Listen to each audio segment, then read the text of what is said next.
No se asuste con lo que oiga a continuación.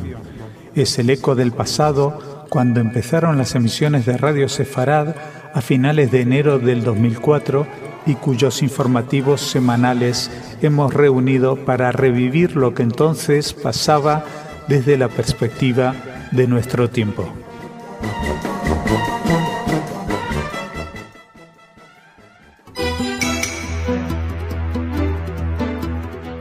Señoras, señores, bienvenidos a nuestro espacio informativo. Hoy les hablaremos, como de costumbre, de Israel y que les contaremos pues que Olmert habría propuesto aceptar a 20.000 refugiados palestinos. También hablaremos de Jordania, que confiscó elementos con símbolos judíos a todos los turistas israelíes. Se han hallado cráneos de más de 8.000 años de antigüedad en la zona, además de un molino de viento histórico de Jerusalén que va a volver a funcionar. Y atención, que les hablaremos de Chávez, pero parece que de una manera menos negativa que en otras ocasiones. Todo esto en la primera parte del informativo, porque después tendremos la segunda, dedicada a cultura, donde Esther nos traerá las informaciones que ella considere pertinentes. Por ahora empezamos dándole la bienvenida a Jordi. Jordi, ¿qué tal? Hola, Masha, muy bien. Se te ha olvidado decir que hoy tenemos desde Israel. Ay, es verdad. Entonces, no profundizamos en las noticias de Israel porque para eso tenemos a nuestro corresponsal, Saleh Mergui. Te dejo el puesto todo para ti, Jordi, tienes toda la razón del mundo. Efectivamente tenemos desde Israel, así que si están escuchando este programa completo, esperen un poquitito que a continuación lo escuchan, y si no, pues pinchen el desde Israel, donde Sal entra en profundidades. Pero bueno, Jordi, muchas gracias por este recordatorio y dime por qué empezamos. Que empezamos, sí, en esta ocasión traemos lo que podría ser un acuerdo, un posible tratado con el tema de los refugiados. Y ha sido una noticia que ha dado el diario Haaretz, que revelaba que el primer ministro, Ehud Olmert, habría propuesto al presidente de la autoridad palestina, Mahmoud Abbas, el retorno a Israel de 20.000 refugiados palestinos bajo el rubro de reunificación de familias. Según el matutino, la propuesta está incluida en el marco del acuerdo de estantería, que ambos líderes elaboran desde hace meses. Este acuerdo es llamado así porque se trata de un acuerdo que, si bien soluciona todos los problemas en pugna, no podrá ser implementado de inmediato, entre otras cosas debido a la escisión palestina, con una autoridad en Ramallah y otra en Gaza, y quedaría en la estantería, es decir, listo para ser implementado cuando las circunstancias lo permitan. Según Haaretz, que cita fuentes de Washington, Olmert habría propuesto que Israel reciba 2.000 refugiados anuales durante 10 años, dando prioridad a casos humanitarios que cumplan con criterios preacordados. Y parece que se han inventado todos los tipos de acuerdo posibles, pero no, ahora existía el acuerdo de estantería, de este todavía no teníamos conocimiento.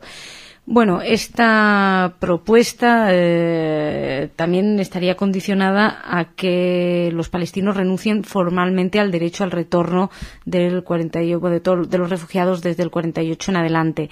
La postura del primer ministro difiere de la ministra de Asuntos Exteriores, de Tzipi Livni, quien se opone a cualquier tipo de retorno, incluido el motivado por causas humanitarias de cualquier número de refugiados. Livni, de hecho, comunicó durante la última visita del presidente Bush que el ingreso de cualquier número de refugiados a Israel constituiría un precedente peligroso. Este tema de los refugiados saben que es una de las banderas más representativas de las reivindicaciones palestinas y constituye uno de los puntos más agudos dentro de la disputa en las negociaciones por llegar a un acuerdo definitivo. Pronto haremos un programa en revistas en la red. La semana que viene podrán escuchar un programa en el que hablamos del tema de los refugiados, pero no de los palestinos, sino de los judíos, un tema del que no se habla porque también hubo refugiados judíos en aquella época y eso no sale en los medios de comunicación, no sale en la ONU, no es un tema del que nadie parezca ocuparse. Seguimos, Jordi, y hablamos también de Israel, pero israelíes en Jordania, podríamos llamar esta noticia. Sí, tú sabes que cuando vas a coger un avión, pues hay cosas que no te dejan pasar, como todo tipo de armas o cuchillos. Ahora creo que tampoco mecheros ni nada. Ciertas cosas. Pero en Jordania, tienen otro tipo de manera de ver estas cosas. Decenas de israelíes fueron obligados a dejar Biblias y otros elementos judíos para entrar a Jordania, bajo el argumento de que podría poner en riesgo sus vidas. La semana pasada las autoridades reiteraron el consejo de que la parafernalia judía que pueda poner en riesgo las vidas de los turistas debe ser dejada en el puesto de control fronterizo. El miércoles un grupo de 30 israelíes religiosos debió cancelar su viaje a Petra luego de que se les confiscaran sus elementos. Pues esto, según explicó un oficial jordano al diario Yediot Ahronot, es porque los símbolos judíos hacen más fácil para los elementos terroristas la identificación de israelíes.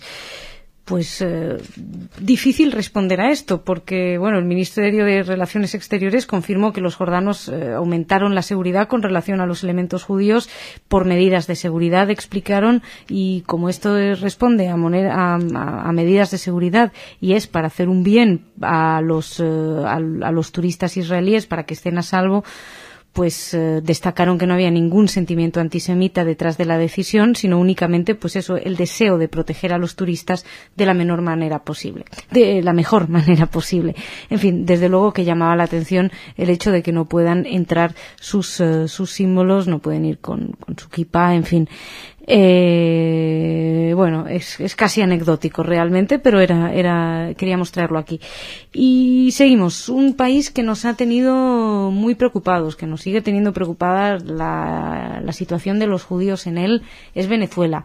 Cada vez que hablamos de Venezuela es para decir que si el presidente Chávez dijo esto, hizo aquello, hizo lo de más allá y pensó no sé cuántos. Bueno, parece que vienen noticias de calma, no es para tanto, ¿verdad, Jordi? No, ha sido el Congreso Judío Mundial el que calificó ayer como excelente la primera reunión con el presidente de Venezuela, Hugo Chávez, quien se expresó en contra de cualquier discriminación. El tesorero del Congreso Judío Mundial, Eduardo Elstein, declaró a la agencia judía de noticias que fue una reunión excelente porque el presidente Chávez hizo una declaración contundente de que está en contra de cualquier tipo de discriminación. El directivo también destacó la franqueza que manifestó el presidente de Venezuela durante la reunión que mantuvo el miércoles por la tarde en el Palacio de Miraflores, en Caracas, con las principales autoridades del Congreso Judío Mundial y representantes de la comunidad judía de Venezuela. Y además subrayó Elstein que el líder bolivariano habló de la comunidad con los ministros locales para mejorar las relaciones. Fue un encuentro que duró poco más de 1 hora y media y los dirigentes judíos definieron la reunión como amistosa. ¿De qué más se habló? Se habló de Irán, no se escaquearon de hablar de uno de los temas más delicados. Se mencionó, no sabemos qué se dijo, pero se mencionó, y también se habló de la posibilidad de restablecer las relaciones diplomáticas con Israel, algo que se había terminado hace unos años. Elstein resaltó que la entrevista con el presidente venezolano sirve para fortalecer a las comunidades y destacó que a través del presidente de la comunidad judía de Venezuela, de Abraham Levi Ben-Shimol, se logró manifestar algo claro, como que cuando una comunidad siente algo, el mundo judío está presente. Estuvo el embajador argentino en Estados Unidos, estuvo también Claudio Eppelman, director ejecutivo del Congreso Judío Latinoamericano, que dijo, hablando con la agencia judía de noticias, que el encuentro había despertado una gran expectativa en toda la comunidad judía. Es una entrevista que además sirvió para que los dirigentes judíos lleven sus quejas por el hostigamiento a la comunidad judía venezolana denunciado en repetidas oportunidades y su preocupación por el acercamiento al régimen iraní, como les comentábamos. No sabemos si estas reuniones sirven para algo más que para hablar y para poner encima de la mesa los problemas. Queremos creer que esa sensación de que la reunión fue excelente lo podremos ver después en hechos más concretos, podremos darnos cuenta en las palabras del presidente venezolano y sobre todo en el cese del hostigamiento a ciertos sectores judíos dentro de Venezuela. Pero bueno, es un primer paso por ahora y estaremos pendientes. Y ahora nos vamos a hablar del pasado, pero nos vamos a hablar del pasado remoto casi, ¿verdad, Jordi? De la Edad de Piedra, nada menos. Nada menos. Varios arqueólogos han descubierto 3 cráneos esculpidos en la Edad de Piedra, con más de 8.000 años de antigüedad. Estos demuestran el desarrollo del culto a los antepasados en esta época. La Autoridad Israelí de Antigüedades informó de que los cráneos, hallados en las excavaciones de Yiftach, en la Baja Galilea, pertenecen al Neolítico Precerámico Período B. Según Hamoudi Halaili, director de la excavación, los cráneos están esculpidos, un fenómeno que se identifica con la nueva edad de piedra. La práctica incluye la reconstrucción de los rasgos faciales del muerto esculpidos con distintos materiales, por ejemplo, una argamasa especial. Y es muy curioso porque el ritual es el siguiente. Según los expertos, los objetos se colocaban en un banco de la vivienda y servían para inspirar a las jóvenes generaciones a continuar el camino de sus antecesores. Es una costumbre que también se ha localizado en otros países de la región, como en Siria, en Turquía o en Jordania, por ejemplo. Después de un periodo de tiempo, el sucesor establecía su estatus y era aceptado por la sociedad. La necesidad de la imagen del padre, entonces, lógicamente, disminuía. Y en una ceremonia se enterraban las calaveras en una fosa distinta a la que reposaban el resto de los huesos. Por ello se han encontrado solo las calaveras. Estas calaveras tendrían entre 8.000 y 9.000 años y se encontraron enterrados en un foso adyacente a un edificio público. La verdad es un ritual bastante... Bueno, hablamos de cráneos, pero suena hasta bonito, ¿no? Este respeto y esta necesidad de la memoria, de alguna manera, aunque bueno, las nuevas generaciones iban solapando las anteriores. Y no termina aquí nuestro repaso a la historia, Jordi, pero nos acercamos un poquito más al aquí, ¿no? A la hora. Sí, en este caso al siglo XIX. El molino de viento construido por el filántropo judío Sir Moses Haim Montefiore, que lo construyó en 1857 en el barrio Yemim Moshe de Jerusalén, producirá harina nuevamente. La renovación del molino, uno de los símbolos modernos de Jerusalén, fue posible gracias a la contribución con $500,000 por parte de un donante estadounidense judío al intendente de Jerusalén, Uri Lupoliansky. El molino de viento fue construido a mediados del siglo XIX para proveer harina a los habitantes de Mishkenot Sha'ananim, el primer barrio judío que se construyó afuera de los muros de la ciudad vieja. Y además se construyó de acuerdo a un modelo inglés. Por ello se habría viajado al país expertos enviados especialmente de Londres por Montefiore. Después, ¿qué pasó? Pues que llegaron los molinos de harina a vapor, llegó la tecnología. Estos no hacían como la noticia anterior, que respetaban lo que tenían, así que el uso del molino de viento se interrumpió.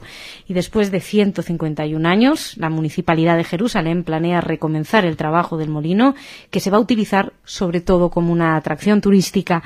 Será conectado a electricidad, ya que actualmente el viento que hay en la zona no es suficiente como para mover las palas y rotar las ruedas del molino y hacerlo rotar. Pero bueno, casi les falta el pequeño Don Quijote, pero se lo podemos prestar desde aquí, desde España.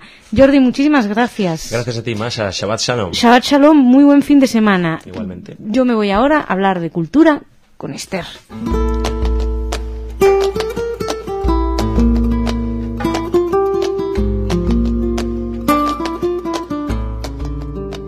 Esther, bienvenida. Hola Masha, ¿cómo estás? Muy bien, ¿qué tal? ¿También nos traes alguna noticia que llega con ecos del pasado? Pues con ecos del pasado, no. Vaya. Hoy, especialmente no. Que ya con todas actuales. Los nostálgicos que nos habíamos puesto Jordi y yo de la época de bueno, así la edad de piedra yo y eso. Sí, a ver, con actualidad cuéntanos. Y presente, que también toca. Pues vale, en principio, bueno, tengo noticias internacionales y de agenda nacional. Y empiezo con las internacionales. Te digo que en Venecia se ha publicado que la actriz de origen judío Natalie Portman abrirá el festival con un corto que ha rodado como directora en esta ocasión. El corto tiene como protagonistas a Lauren Bacall y Ben Gazzara. Sí. ¿Lauren Bacall? Sí. Y de hecho el argumento trata de una historia de amor en la tercera edad. Entre Ben Gazzara y Lauren Bacall. Pero sí, es un corto de apenas 17 minutos de duración, pero... Qué bien, mira sí, tú a Natalie Portman, pinta... ¿con qué actores cuenta? Sí, parece que será interesante. Y el estreno será, bueno, el 1 de septiembre. Así que estaremos esperándolo. Ahora, una noticia... por cierto, que no solamente dicen de origen judío, bueno, ella es judía, evidentemente, además es israelí. Natalie Portman. Sí, pequeño detalle. ¿Qué más? Muy bien, pues ahora pasamos a Costa Rica y te cuento que Hanok Piven, que estuvo en Madrid hace poco con motivo de la conmemoración del 60 aniversario de la creación del Estado de Israel, presentando sus trabajos. Es un artista que hace collage muy divertidos, sobre todo, y en fin, difíciles de explicar, y si nuestros oyentes tienen oportunidad de ver en alguna ocasión sus trabajos, les animamos. Bueno, de hecho nosotros hicimos una entrevista, tuvimos una entrevista efectivamente aquí, y está una interesantísima entrevista, y él tiene una página web donde yo les recomiendo que se metan, porque es una verdadera delicia Yo no sé si tenemos su página web aquí a mano, creo que no, pero bueno, ponen su nombre y lo van a encontrar. Hanoch Piven. HANOCHPIVEN. Y de verdad que vale la pena, porque es vale muchísimo la pena. ¿Qué más cositas, Esther? Y pues nada, abrieron una exposición titulada El mundo tridimensional de Piven, y que se mantendrá abierta hasta el 14 de septiembre. Esto es en la Universidad de Costa Rica, la sede de San Ramón. Y ahora pasamos ya a Agenda Nacional. Y tengo, 3 actos ahora mismo en programa. El primero será el 15 de agosto, y se trata de una visita guiada por la Judería de Jaén y titulada El legado judío. Así que hoy mismo. Exactamente. A las 8 de la tarde, Corriendo. El punto de encuentro es en Plaza de la Magdalena. Y como están además mejorando lo que fue la judería y en el centro histórico, pues seguramente será una visita interesante. Bueno, pues, rapidito vayan todos ahí, estén preparados a las 8 en la plaza de... ¿dónde? De la Magdalena. De la Magdalena, y a visitar. ¿Qué más? Muy bien. El 20 de agosto, actividades infantiles, sesión de cuentos, esto es en Gerona, a las 6:30 de la tarde. En el Museo Judío, Centro Bonastruc, Saporta, para quien se encuentre por allí, y, en fin, son actividades educativas que en ese mismo sitio, el 21 de agosto, tendrá lugar una actuación por la noche a las 10 de Sendebar. El Centro Bonastruc está últimamente realizando un montón de jornadas, tiene mucha actividad, se mueve bastante, y desde aquí pues aconsejamos a quienes se encuentren por allí que se acerquen y que disfruten de todos los eventos que tienen lugar. Así que eventos hay. A ver los haylos, como las meigas. Esther, muchísimas gracias. Gracias a ti. Shabbat Shalom, buen fin de semana. Igualmente. Señoras, señores, muchísimas gracias por su atención. Que pasen un excelente fin de semana. Y nada, ya saben que nosotros seguimos aquí. Cualquier cosa, Radio Sefarad, tenemos cultura, música, tradición, información absolutamente para ustedes. Así que Shabbat Shalom, buen fin de semana. Cualquier cosa también, seguimos aquí el lunes.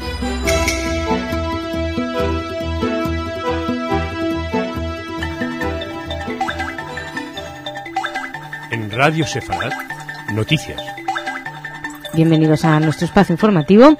Les vamos a hablar hoy de Benjamin Netanyahu, cuya sombra sobrevuela la posibilidad, además, de un anticipo de las elecciones en Israel. Vamos a seguir hablando de Romano Prodi y sus declaraciones acerca de Hamas, y si hay que hablar con Hamas o no hay que hablar con Hamas. También de un espantoso crimen nazi en Rusia colgado en Internet.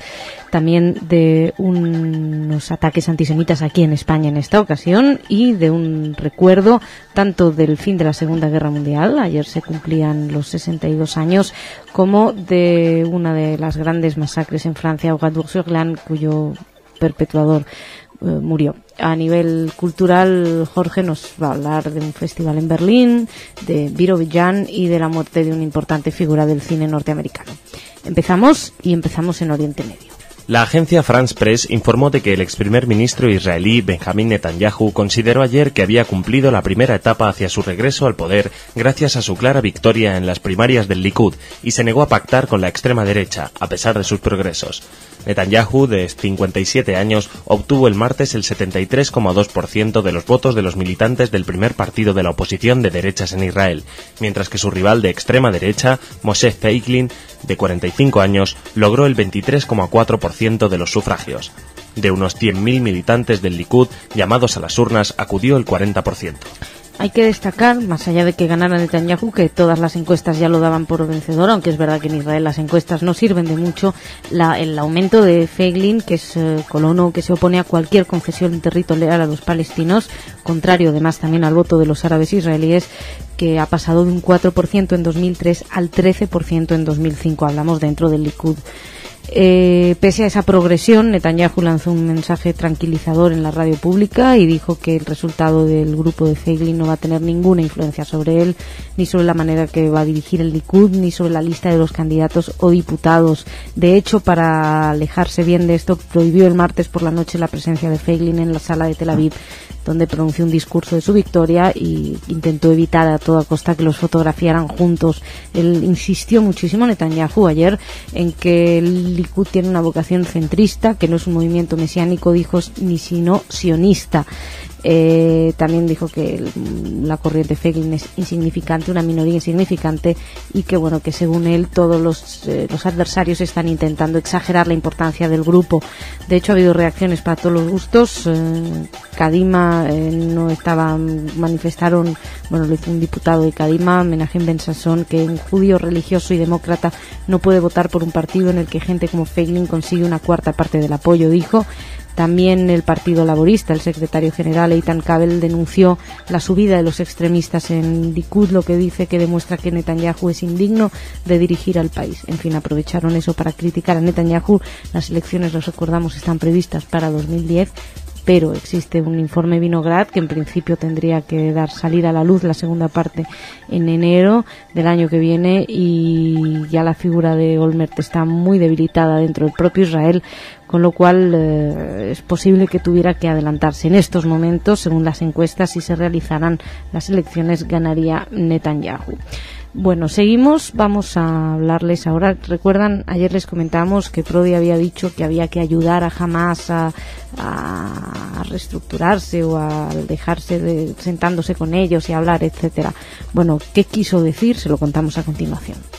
El primer ministro italiano, Romano Prodi, lanzó ayer un llamamiento a Hamas para que acepte las condiciones fijadas por el cuarteto para participar de nuevo en la política palestina. En una carta publicada el miércoles por el principal diario italiano, Il Corriere della Sera, Prodi ha señalado que la vuelta al escenario político palestino de Hamas solo depende de esta organización, y las condiciones son las fijadas por el cuarteto en enero de 2006. Cese de la violencia, reconocimiento de los acuerdos firmados por la OLP y el reconocimiento del derecho a la existencia de Israel. Prodi advierte además que existe el riesgo de una fractura irreparable en el pueblo palestino que conduzca a la creación de 2 estados palestinos. Bueno, pues esta carta tiene que ver, pues es la respuesta a lo que él mismo había dicho, que había que ayudar a Hamas para que evolucionara, etcétera. Dijo que la paz es imposible en Oriente Medio si los palestinos se dividen. Y al parecer, según explicaban ayer, después de la polémica de sus declaraciones, el jefe del gobierno italiano recibió una llamada de teléfono de Ehud Olmert, donde tuvieron, según dijeron, una larga charla amistosa, que según fuentes diplomáticas citadas por la agencia italiana ANSA, Olmert no expresó ninguna crítica ni decepción por las palabras de Prodi. Así que al parecer esto sería simplemente una evolución propia del pensamiento de Prodi, donde habría querido dejar bien claras cuáles son sus opciones. Esto era diplomacia, es así. Todos los diplomáticos se sientan, escriben, presidentes, explican a Hamas que tienen que abandonar las armas, reconocer los tres puntos del cuarteto, y Hamas dice que no sistemáticamente. La verdad es que no parece que se rompa demasiado el círculo vicioso. Tzipi Livni ya había declarado el martes que mientras Hamas llame a la destrucción del Estado hebreo, la comunidad internacional debe rechazar todo compromiso con los terroristas. Y seguimos. Vamos a hablarles ahora mismo, vamos a ir a Rusia para hablarles de un espeluznante vídeo que fue publicado en Internet y cuyos protagonistas son unos neonazis o los nazis de siempre, pero jovencitos. Un joven de poco más de 20 años se entregó a la policía de la localidad de Maikop, capital de la República Rusa de Adigey, afirmando que fue él quien colgó en Internet el vídeo de la brutal ejecución de 2 hombres de Asia Central y del Cáucaso. A continuación, la policía se dirigió a su vivienda, que fue registrada, y de la que se incautó el ordenador del joven, aunque al cierre de esta edición no tenían pruebas claras de que fuera el autor del vídeo ni de que hubiera sido él quien lo colgó en Internet. El joven dijo a la policía que recibió el vídeo por email de un remitente desconocido y que lo puso en una página web. Este muchacho, según la policía, estuvo implicado en la formación de un grupo nacionalista en Adigey llamado Unión de Eslavos de Adigey, y la policía está investigando sus datos al cierre de esta edición. Las imágenes eran brutales, terribles, aparecieron el domingo pasado en las páginas web nazis ultranacionalistas. Es el asesinato de 2 hombres que están arrodillados en el bosque con las bocas tapadas, atados de pies y manos, y dicen que han sido arrestados por nacionalsocialistas rusos. Unos subtítulos identifican a los hombres como colonos de Tayikistán y de Dagestán. Al fondo se ve una bandera nazi y a ambos lados hombres enmascarados con trajes de camuflaje que hacen el saludo nazi y que posteriormente pasan a ejecutarlos. Según algunos expertos, Alexander Verkhovsky entre ellos, que es activista del centro Sova, que es un centro que investiga crímenes de odio racial en Rusia, dice que ha visto muchos vídeos en su trabajo y que en su gran parte la mayoría pueden ser falsos, así que no se descarta que este vídeo del que les hablamos fuera falso. Sin embargo, este último decían todos que que podría ser auténtico, y dijo el mismo Alexander Verkhovsky que nunca había visto nada tan flagrante. La policía desde luego se ha puesto a investigarlo, tal vez también por lo espectacular de este crimen, pero desde Rusia la verdad es que no paran de venir. A veces el auge de los neonazis es tremendo en Rusia. Hablamos de los nazis de Rusia, pero tenemos nuestros propios nazis o aspirantes a nazi o lo que sean los que han atentado aquí en España, en el sur. Los muros exteriores de la sinagoga y de la Casa de Sefarad, Casa de la Memoria de Córdoba, amanecieron el martes con pintadas de proclamas antisemitas, así como de varias esvásticas y banderas nazis. Los responsables del museo, que recupera el legado de los sefardíes, denunciaron los hechos en la Policía Nacional por la mañana y lamentaron que en el casco histórico no haya más medidas de seguridad para evitar actos vandálicos como estos. En este sentido, la directora de la Casa de Sefarad, Rosana de Aza, recordó que esta es al menos la 4ª vez que sufren pintadas nazis en la sinagoga y en el museo. La responsable de la iniciativa cultural agregó además que ella pensaba que más que un grupo de neonazis, los autores podrían ser gamberros que buscan notoriedad. Fueron limpiadas inmediatamente las pintadas, a media mañana ya estaban eliminadas, pero por la mañana se había podido leer fuera judíos, Raus Jude, atención, ojo, aquí hay judíos. Y por su parte el responsable de actividades culturales, Jaime Sánchez, recordó que ya la estatua de Maimónides estuvo con una cruz gamada pintada en el pecho durante 3 meses sin que nadie la limpiara, y criticó la pasividad de las autoridades ante ese tipo de actos vandálicos. Además, explicó que la judería sufre cada cierto tiempo las consecuencias de actividades antisemitas o vandálicas de gamberros que quieren llamar la atención. Sea lo que sea, el caso es que habría que atajarlo ya y lo antes posible. Seguimos. Francia ayer tuvo un día, no solo Francia, ayer se cumplían los 62 años del fin de la Segunda Guerra Mundial. Francia además conmemoraba o recordaba un hecho especialmente doloroso. Francia recordó ayer la masacre que en las postrimerías de la Segunda Guerra Mundial tuvo lugar en Oradour-sur-Glane debido a la muerte en Alemania del principal responsable de la misma, el oficial nazi Heinz Barth. El 10 de junio de 1944, los ocupantes alemanes, a las órdenes de Barth, causaron la muerte de 642 habitantes de Oradour-sur-Glane, entre los que había 2 centenares de niños. El hecho se recuerda como uno de los principales asesinatos colectivos en la historia de esa contienda y volvió a ser evocado con la noticia de la muerte de Barth, anunciada el martes por las autoridades de la ciudad alemana de Granse, en las cercanías de Berlín. Barth había sido condenado a cadena perpetua en el 83 en la RDA, en la Alemania democrática, la antigua Alemania del Este, pero fue liberado en el 97 porque está mayor, tenía 76 años y por su estado de salud. El caso es que ha aguantado casi 10 años más, estando enfermo y en libertad. La presidencia de la República Francesa difundió un comunicado en el que Sarkozy se unía al recuerdo de las víctimas y al dolor de sus descendientes. Y mientras así recordaban en Francia la Segunda Guerra Mundial, también Japón ayer conmemoró con 1 minuto de silencio y con una solemne ceremonia el 62 aniversario de lo que fue su derrota en la Segunda Guerra Mundial. Y en ese acto el primer ministro Shinzo Abe reafirmó el rechazo de su país a las contiendas bélicas, dijo que su país, que Japón, había infligido un daño y un dolor considerable a la población de países de Asia durante la guerra, y reafirmó el compromiso contra las guerras de Japón y su posición a favor de la contribución a la paz mundial. Según la agencia local de noticias Kyodo, el participante más anciano que se encontraba ayer junto a, en la ceremonia era Koto Matsuoka, que tiene 101 años, madre de un soldado del ejército imperial nipón que falleció en Birmania, y el más joven, un chico de 10 años cuyo abuelo había servido en la marina nipona y falleció en la guerra. Y también se celebró, no se crean, en los Estados Unidos, se conmemoró, si Japón conmemoraba su derrota y hacía una reflexión acerca del daño que habían infligido, los Estados Unidos conmemoraban su victoria. ¿Y cómo la conmemoraban? Pues a lo yankee, a lo grande, a lo espectacular, con un centenar de parejas en pleno Times Square en Manhattan, rememorando el beso del soldado de la Marina de Estados Unidos y una enfermera que al término de la Segunda Guerra Mundial inmortalizó el fotógrafo Alfred Eisenstadt para la revista Time Life, que la hemos podido ver en todas partes. Bueno, pues un centenar de parejas se dedicaron a besarse. No eran soldados de Marina de Estados Unidos ni enfermeras, pero muchos se pusieron el gorrito de marinero del 45 y besaban a las chicas en medio de los flashes de las cámaras, las risas de los turistas y supongo que la incomodidad de algún viandante. Se podían ver ayer las fotos en varias revistas de prensa. Llamaba la atención. Dejamos aquí esta primera parte del informativo. Vamos a hablar ahora de cultura con Jorge. ¡Vámonos!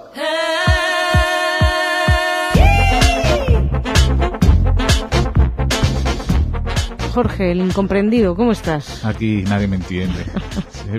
Llevo así 50 años y nada, ¿eh? No, esto hay que explicarlo. Es que has contado un chiste antes que no hemos comprendido ninguno, pero no... No, lo guardaré para la sección de humor incomprensible. Sí.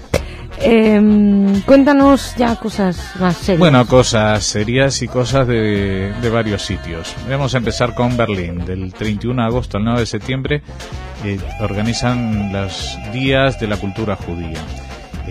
Lo van a hacer en un suburbio de Berlín que se llama Prenzlauer Berg, donde hay una sinagoga en la Richstrasse, que es la más grande de Alemania, con capacidad para 1.200 personas. Entonces ahí se pueden hacer buenos conciertos y traer a mucha gente. Entre las actividades convocadas, una que llama mucho la atención es el 8 de septiembre.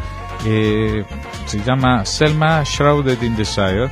Es un artista de hip hop alemán que va a cantar poemas de una víctima del Holocausto, una tal Selma Meerbaum Elsinger, que murió en el 42 con 18 años de edad en un campo de trabajo de Ucrania. Y sus poemas han sido puestos en música por el músico suizo David Klein, que va a estar ahí acompañando a los cantantes con su quinteto de músicos, ¿no? Es algo bastante extraño que se atrevan a poner las letras de esta pobre chica 70 o 60 años después en hip hop. Pero bueno, eso quizás también sea una reivindicación de que es un lenguaje válido y del mismo nivel artístico que los demás. 2 días antes, el día 6, hay otro concierto ya de música clásica, y está dedicado a los compositores judíos que compusieron mientras estaban en Theresienstadt, en la República Checa. Entre estos compositores, los más conocidos y que figuran en el repertorio son Gideon Klein, Erwin Schulhoff y Hans Krasa, que fueron luego asesinados también por los nazis, y que entre los intérpretes va a destacar el solista en el violín Daniel Hoppe. Y el día 1 de septiembre las 5 sinagogas y centros religiosos judíos de Berlín van a estar abiertos toda la noche para los que vayan a visitar el festival. Entonces, bueno, Berlín vuelve a trata de hacer renacer un poco de la cultura judía en su calendario de actividades. Luego ¿cómo se dice? Un tributo a alguien que ha muerto. ¿Cómo se dice? ¿Un homenaje? Un homenaje, bueno, alguien que ha muerto con 90 años. Era un guionista y director de cine judío llamado Melville Shavelson. A pesar de que ha hecho guiones para 35 películas de largometraje y dirigido 12 y ha ganado 2 Emmy de televisión con series y tal, por lo que más se lo va a recordar sin duda es por la película de la cual fue guionista y director en el año 66, La sombra de un gigante. La sombra de un gigante era una película protagonizada por Kirk Douglas, en la que también estaban John Wayne y Joel Greener y Frank Sinatra, nada menos, y que hablaba más o menos de la historia biográfica de Marcus. Marcus era un general americano que cuando acabó la Segunda Guerra Mundial pues estuvo por ahí por Palestina, era judío, se enamoró de una chica que vivía allí y colaboró con el ejército, incipiente ejército que todavía no estaba hecho, el ejército israelí, para planificar un poco el tema militar, que entonces en Israel prácticamente no tenían conocimientos de alta estrategia. Mickey Marcus, así se llamaba este general, es muy recordado en Israel por eso. Y bueno, y esta película es una de esas películas junto con Éxodo, etcétera, que forma parte de esa saga en los años 60 pro-judía que había en el cine y que no se volvió a repetir durante mucho tiempo. Bueno, lo que dijimos, que Shavelson hizo muchas cosas, nació en el año 17 en Brooklyn, era también humorista y entre otras cosas, aparte de haber trabajado en televisión, en cine y tal, escribió algunos libros. Uno de ellos se llama Cómo hacer una película judía, How to Make a Jewish Movie. Otro que era una especie de libro biográfico de Bob Hope, escrito a medias, dice no disparen sobre mí, soy Bob Hope. Y el último está muy bien el título, porque justamente lo sacaron cuando cumplió los 90 años, hace unos meses. Dice How to Succeed in Hollywood Without Really Trying, postdata, you can't. Dice, ¿cómo tener éxito en Hollywood sin realmente intentarlo? Y la postdata es, no puedes. Bueno, entonces la última noticia, vamos a hablar de algo un poquito más serio y más lejano. Esta vez viene de Birobidzhan. Si alguien recuerda, Birobidzhan fue un proyecto que tuvo el Joseph Stalin en los años 30 para realojar a los judíos. No fue Stalin, ¿no? Sí. ¿Ah, sí? Sí. En el año 34, Stalin dijo que iba a crear una república autónoma judía, etcétera, y la situó muy bien en el mapa, tomar por saco, al lado de China, entre China y Mongolia, esa zona con tanta población por allí, y se llevó ahí unos 50.000 judíos, que luego al poco tiempo ya vieron que el experimento no funcionaba, a pesar de que la lengua cooficial del ruso ahí era el yiddish. Pues solamente quedan hoy en día unos 4.000 judíos que hablan yiddish, pero ahora el profesor Boris Kotlerman de la Universidad de Bar-Ilan en Israel ha puesto en marcha un curso de yiddish de 3 semanas con la universidad local de Birobidzhan, para que los ciudadanos y estudiantes locales puedan retomar ese lenguaje que perdieron. Pues muy bien. Y nada más. Y si alguien quiere aprender yiddish, que vaya a Birobidzhan. Que vaya a Birobidzhan, que ahora está fresquito. Dicen. Ahora está fresquito. Gracias, Jorge. Gracias a ti. Muchas gracias a ustedes por su atención. Mañana más.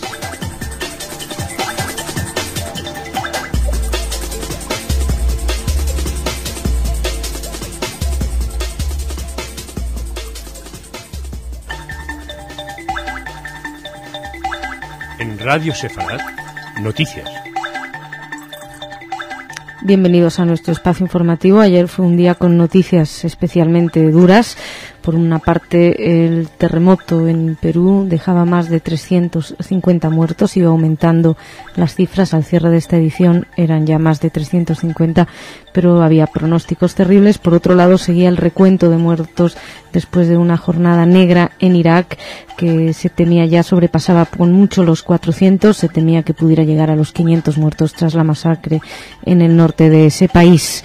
Nosotros no hablaremos de estas noticias, pero sí queríamos mencionarlas y hacer un recuerdo a las víctimas de esas situaciones. Nosotros vamos a hablarles de Oriente Medio, les vamos a hablar de la ayuda militar de los Estados Unidos a Israel, vamos a hablar de los enfrentamientos entre Hamas y Fatah que siguen produciéndose. Hablaremos también de Irán, hablaremos de Irán en dos sentidos. Por un lado, puede que la Guardia Revolucionaria entre en el libro de los terroristas, bueno, si me permiten que lo llame así, y por otro lado Ahmadinejad contraataca, ya les contaremos con qué, con respecto a la AMIA. Y también vamos a dar una pequeña buena noticia para terminar un poquito mejor, noticia arqueológica para terminar la semana. Empezamos hablando en Oriente Medio de venta de armas.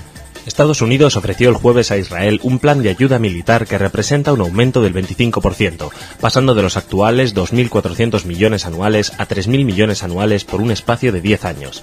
El subsecretario de Estado para Asuntos Políticos de Estados Unidos, Nicholas Burns, y el director general de la Cancillería israelí, Aaron Abramovich, firmaron el memorándum de entendimiento sobre la ayuda en una ceremonia realizada en Jerusalén. El plan tiene como objeto equilibrar en parte los planes estadounidenses de ofrecer a Arabia Saudí armas de avanzado diseño y sistema de defensa antiaérea que mejorarán sustancialmente la fuerza aérea del reino. Bueno, a esta venta de material estadounidense a los saudíes, Israel no se opuso. De hecho, Arabia Saudí es un aliado ante la creciente influencia de Irán, es un aliado de Estados Unidos, se entiende, y Estados Unidos además considera que las amenazas regionales de Israel son igualmente una amenaza para ellos, tanto Irán, Hezbollah, Hamas. La verdad es que tampoco se equivocan demasiado en ese sentido. El presidente del Banco Central de Israel dijo que la ayuda de Estados Unidos tiene una gran importancia, una importancia crítica, dijo, ya que el presupuesto del país de defensa suma el 10% de su Producto Bruto Interno, el Producto Interior Bruto. La Casa Blanca debe recibir autorización todavía del Congreso en los acuerdos de ayuda, pero Burns estimó que va a ser escasa la protesta de los legisladores en ambas cámaras del Congreso. Nosotros seguimos. Vamos a hablarles a continuación de lo que sucede entre Fatah y Hamas. Las fuerzas de Hamas arrestaron ayer a Ahmed Mughami, fiscal general nombrado por el gobierno de Mahmoud Abbas 2 días después de regresar a la Franja de Gaza. Según la organización islamista, el fiscal intentó ocultar las actas de 120 funcionarios y jefes de seguridad palestinos sospechosos de corrupción y asesinato. Por su parte, Mahmoud Abbas declaró ayer por decreto la ilegalización de la policía islamista de Hamas. Según varios testigos, Mughami fue detenido de manera bastante violenta. De hecho, un activista de derechos humanos que habría grabado el incidente también habría sido arrestado, según los mismos testigos. Mughami fue nombrado hace un año por el presidente Abbas, no había vuelto a Gaza desde que Hamas tomara el control de la zona a mediados de junio y regresó hace 2 días. Y eso pese a que jamás lo había amenazado con dispararle y con hacer prueba, había cambiado también, iba a hacer cambios en el sistema judicial de la franja. Es la segunda autoridad de más alto rango detenida desde la toma de poder. El mes pasado las fuerzas de Hamas arrestaron al director general de la compañía de electricidad de Gaza, que todavía permanece retenido. A principios de la semana también fue detenido el director del banco, donde fueron congeladas las cuentas de Hamas, que fue una medida ordenada por Abbas. De esta noticia informaban ayer todas las agencias, DPA, Europa Press, etcétera. Bueno, seguimos. Vamos a hablarles a continuación de Irán. Según la prensa estadounidense, en el marco de su estrategia de confrontación y aislamiento de Irán, la Casa Blanca estaría a punto de incluir a la Guardia Revolucionaria iraní en la lista de grupos terroristas internacionales que creó tras los atentados del 11 de septiembre. De concretarse, será la primera vez que Estados Unidos incluye a unas fuerzas militares soberanas en su listado de organizaciones que desempeñan actividades terroristas. Por su parte, el comandante en jefe de la Guardia Revolucionaria respondió que disponen de misiles capaces de alcanzar barcos de guerra en el Golfo Pérsico. Estas intenciones fueron publicadas por The New York Times y por Washington Post y citaban fuentes de la administración estadounidense que añadían que la iniciativa estaba siendo ultimada por la secretaria de Estado Condoleezza Rice. El propósito de Bush, según todos, es incrementar la presión política y psicológica sobre el presidente Ahmadinejad, y aprovechando que su gobierno pasa por horas bajas y que además dentro de poco tiene que haber elecciones. También busca persuadir a otros países aliados e instituciones financieras internacionales que corten relaciones con Irán, ya que este país sufre desde hace un año varias sanciones económicas, financieras y diplomáticas por su programa atómico. También es una manera de incentivar un poquito los embargos o las consecuencias que puede tener el hecho de que Ahmadinejad o Irán sigan con su carrera armamentística. Es un paso más en la confrontación entre ambos países y bueno, veremos cómo responde Ahmadinejad a esto, y sobre todo por ahora la única respuesta fue como les decíamos, del comandante en jefe de la Guardia Revolucionaria, que lo único que han podido responder es que bueno, que les da igual porque ellos pueden bombardear más lejos y que pueden atacar a los norteamericanos. Pero si hablamos con Ahmadinejad, uno no se queda nunca tranquilo. Podemos decir que la República Islámica contraataca en el caso de la AMIA. Irán advirtió ayer de que emitirá una orden de captura internacional contra 5 ciudadanos argentinos si no comparecen ante la justicia iraní por cargos de actuar contra la seguridad nacional de la República Islámica. Entre esos 5 argentinos figuran Juan José Galeano, el exjuez que investigaba hasta 2005 el atentado de 1994 contra la mutualista judía AMIA de Buenos Aires, en el que murieron 85 personas y por cuya autoría Argentina pidió la detención de 9 iraníes. Los demás 4 son el exministro del Interior Carlos Corach y el extitular de la Delegación de Asociaciones Israelitas Argentinas Rubén Beraja, así como José Barbacha y Amon Mulen, quienes han sido procesados por supuestas irregularidades en sus acciones como fiscales en la causa. Hay que decir que Galeano además había sido destituido en 2005 por mal desempeño de sus funciones durante la investigación del atentado de la AMIA. Los 4 también, el gobierno de Buenos Aires ha rechazado absolutamente la petición de Irán para que vayan a comparecer ante un juez iraní. Lo cierto es que esto es una más voluntad de liarlo todo, de mezclarlo todo y de que al final no se sepa dónde están las cosas. El caso es que ya en noviembre pasado el juez es muy difícil no ver a esta decisión de Ahmadinejad o de Irán una respuesta a la petición de Argentina de que comparezcan ante un tribunal internacional o ante la justicia argentina el expresidente Rafsanjani, el exministro de Exteriores Ali Akbar Velayati y el ex embajador iraní en Buenos Aires, que eran a los que se acusa de haber encargado el ataque, se acusa a Irán de haber encargado el ataque contra la AMIA, y ya hasta Interpol decidió solicitar la captura internacional de 6 de los 9 iraníes implicados en el caso, supuestamente implicados en el caso. Recordar que el atentado del 18 de julio del 94 fue además el segundo cometido contra objetivos judíos en Buenos Aires. Sucedió al perpetrado en 92 contra la Embajada de Israel, que causó 29 muertos. El de la AMIA causó 85. Seguimos. Vamos a terminar esta semana informativa. Vamos a intentar terminar con algo un poquito más lindo: arqueología. Arqueólogos que están excavando en las ruinas de la antigua ciudad helenístico-romana de Susita, Hipos, junto al mar de Galilea, descubrieron en un muro una misteriosa huella de una sandalia con clavos, perteneciente a un legionario romano. El diario Haaretz, que se remite al director de las excavaciones, Arthur Segal, informaba ayer de que se ignora si la huella fue dejada por un soldado romano que quizá participó en la construcción de esa muralla o de alguno que dejó de prestar su servicio militar y conservó ese calzado para trabajar como albañil. Antes del hallazgo, el último... Joder, hoy me estoy inventando todas las palabras. Antes del hallazgo, el único testimonio arqueológico similar se encontró en el muro de Adriano, en Gran Bretaña. El misterio en torno a esta huella es porque, según el arqueólogo, los proyectos de construcción en Israel estaban a cargo de las propias ciudades y no participaban los conquistadores romanos. Se encontró en este muro de Susito y fue construida el muro hacia el tercer siglo antes de la era común y fue destruido por un terremoto en el 749. Los arqueólogos encontraron el año pasado una inscripción escrita por 2 residentes de Susita cuando terminaron su servicio militar, y llevó esto a los investigadores a pensar que ese podría ser también el caso del que dejó la huella de la sandalia. La huella fue encontrada durante las excavaciones alrededor de la fortificación romana que circundaba la ciudad. Los griegos, explica la nota, llamaban a la ciudad Hipos, caballo, porque su enclave estaba sobre una colina que semeja el lomo de un caballo. Los romanos le dieron el nombre de Susita, que es la voz que también designa al caballo y que se conserva, según decían, en el hebreo moderno como Sus. Así que la mayor parte, además de las construcciones en Susita, probablemente fundada por el rey Seleucida Antiochus Epifanes, aliado de Grecia y enemigo de los judíos de aquella época, data del periodo romano. No es que me lo supieras, que estoy leyendo la nota ahora mismo, por supuesto, y nos vamos a hablar con esta noticia de cultura. Jorge. ¡Vámonos!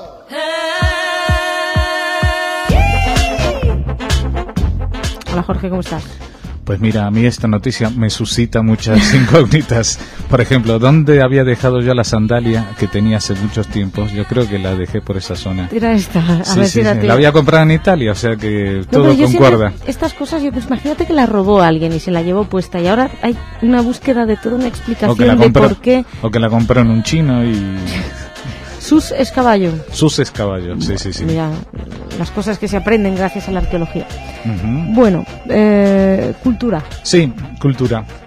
Vamos a empezar por Turquía, porque aquí hemos hablado mucho de la jornada europea de la cultura judía, pero hemos hablado de la red de judías, pero hay más judíos en Europa y más ciudades en Europa. Una de ellas, Estambul, la capital cultural de Turquía, que no la capital, como se equivocan muchos, que es Ankara. Tiene un barrio histórico. Galat ha sido el barrio típico de la judería. Pues el 2 de septiembre, el día de la Jornada Europea de la Cultura Judía, pues ellos también se van a sumar por 5º año y van a poner en la calle unas mesas con comidas judías, con música judía, y aparte van a tener unas exposiciones artísticas, y todo esto va a ser por la zona del Centro Cultural Neve Shalom, el Centro Artístico Schneider Tempel, la Sinagoga Ashkenazi, la Sinagoga Italiana y el Museo Judío Turco de los 500 años, porque ellos hicieron este museo cuando se cumplieron 500 años de presencia judía en Turquía, coincidiendo con la expulsión de los de aquí, porque fueron de aquí para allí. Pues aquí se recogen las declaraciones del director o el portavoz de la Congregación Judía Turca, Ivo Molinas, que es también el redactor del periódico Shalom, que están encantados con la iniciativa, nos imaginamos. Y pues nada, si alguien está por allí dentro de 2 fines de semana, el siguiente, pues que se pase por el barrio de Galata. Y un obituario, que eso quiere decir cuando alguien se muere. Gracias. Pues el 12 de agosto ha muerto Ralph Asher Alfer, que para la mayoría de los mortales no significa nada, pero para la ciencia, para la física y para la cosmología fue un personaje muy importante. Fue un niño prodigio nacido en el año 21, que con 16 años tuvo la posibilidad de ingresar en el MIT, en el Instituto de Tecnología de Massachusetts, pero lo echaron para atrás porque era judío. Estamos hablando de los años antes de la guerra, cuando en Estados Unidos se podía ser antisemita y no estaba tan mal visto. Pero él consiguió llegar con 16 años se enroló en la Universidad de Washington y allí conoció a un físico ruso llamado George Gamow, y fue estudiante de doctorado de él, y juntos elaboraron un artículo para una revista científica, para Nature, que se publicó el 1 de abril del 48, que hablaba una predicción del fondo, la radiación de fondo de microondas cósmicas residuales, lo que se llama el Big Bang. Esto es algo que hoy en día se sigue investigando. Años después, recién 10 años después, unos técnicos de los laboratorios Bell descubrieron esa radiación de fondo a través de unas antenas, y hace poco no, en el último decenio se mandó un satélite para fotografiar la radiación de fondo y se vio que no era completamente pareja, que tenía, y a partir de esto pues se está trabajando muchísimo en física. Digamos que es una de las primeras comprobaciones o las primeras teorías sobre el Big Bang, y esta teoría tenía un nombre gracioso porque él se llamaba Alfer y su profesor Gamow, y entonces tenían un amigo que no había participado porque se llamaba Hans Bethe, y entonces lo publicaron como la teoría Alfer Bethe Gamow, y es conocida hasta el día de hoy como la alfa beta gamma. Sí, es la teoría alfa beta gamma, una teoría que predice la radiación de fondo de microondas, una cosa importante para la ciencia. Muy complicada para mí. Bueno, y a 44 kilómetros de Málaga este fin de semana, este viernes, o sea, hoy mismo, pues va a actuar el grupo Klezmática dentro del Festival de la Luna Mora, en un pueblo que se llama Guaro, que está cerca de Málaga, y en la misma noche, en el Colegio de los Almendros, actúan otros grupos, del Jalil Kotzi, que me parece que no hace música judía, y los Juncales. Y para último vamos a hablar de que en Bonn antigua capital alemana, se inaugura una exposición en homenaje a Wolf Bostel. Wolf Bostel es un artista, escultor, etcétera, nacido en el año 32 y uno de los iniciadores del movimiento Fluxus en los años 50, que entre otras obras que se van a presentar, una de las últimas que llegó a hacer, porque murió en el año 98, es un gran cuadro que se llama Shoah 1492-1945, en el que Bostel conecta los recuerdos de la injusticia cometida con el pueblo judío desde la expulsión de España hasta el Holocausto. Las dos fechas significativas. Bueno, digamos como anécdota o caso extraño es que el Museo Bostel se encuentra en Malpartida, un pueblo de Cáceres, que es donde él vivió y donde estaba casado con la que era su esposa, Mercedes Bostel. Pues nada, estas son las noticias de hoy. Para Movimiento Fluxus. Movimiento Fluxus, ¿no has oído hablar de Maquiaunas? Hoy vas a tener que ir corriendo a la enciclopedia para hablar del movimiento Fluxus en los años 50, un movimiento alternativo que empezó con el videoarte, las instalaciones, happenings, historias, cosas muy interesantes que después se quedaron allí en vanguardias pasadas de moda. Bueno, pues muchas gracias, Jorge, por contárnoslo. Pues nada, Shabbat Shalom. Shabbat Shalom. Que lo pasen muy bien. Yo me voy unos días, así que... Te das unos días. Este va a ser mi última voz. Bueno, hasta la próxima temporada. Hasta la próxima semana. Vale, Shabbat Shalom, muchas Shabbat gracias. Shalom. Muchas gracias a ustedes también por su atención. El lunes tenemos noticias de los lunes. Hasta entonces, Shabbat Shalom, que pasen un buen fin de semana.